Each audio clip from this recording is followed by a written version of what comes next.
নিজেকে নিয়ে বহু রসিকতা বহুবার করেছেন সৈয়দ মুজতবা আলী। একটি লেখায় নিজের বর্ণনা নিজেই দিয়েছিলেন, অত্যন্ত রোগা শিরিঙ্গে, গায়ের রং ছাতার কাপড়কেও লজ্জা দেবে এবং তোদলা, কথা বলার সময় মুখ দিয়ে থুতু ছোটে। যদিও ছিলেন কন্দর্প কান্তি, অনেকেই হয়তো অবগত নয়, পশ্চিমবঙ্গের নব রূপকার ডক্টর বিধানচন্দ্র রায় একবার সৈয়দ মুজতবা আলীকে মধ্যাহ্ন ভোজে আমন্ত্রণ করেন।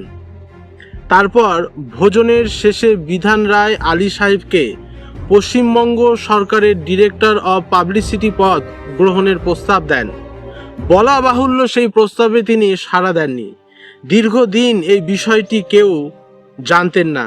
ঘনিষ্ঠ অনুজ লেখক শঙ্কর চিঠিতে সেই খবর জানিয়ে লিখেছেন, এই বয়সে আর শত্রু বৃদ্ধি করবার সাহস ও সামর্থ্য নেই, সুতরাং আমার মৃত্যুর আগে এই চিঠির কথা কাউকে বলো না।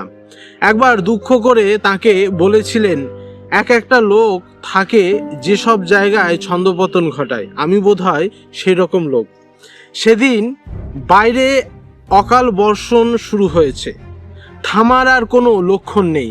অনুজ প্রতিম সাহিত্যিককে সৈয়দ মুজতবা আলী বললেন, বৃষ্টিতে ভিজে লাভ নেই, তোমাকে আমার ছাতিটা লোন দিচ্ছি, কিন্তু সাবধান, মেরে দিও না যেন। স্বভাবসিদ্ধ ভঙ্গিতে অনুজ প্রতিম সাহিত্যিক বললেন, আপনার কলম যখন চুরি করতে পারলাম না, তখন এই ছাতি মেরে আমার কি হবে?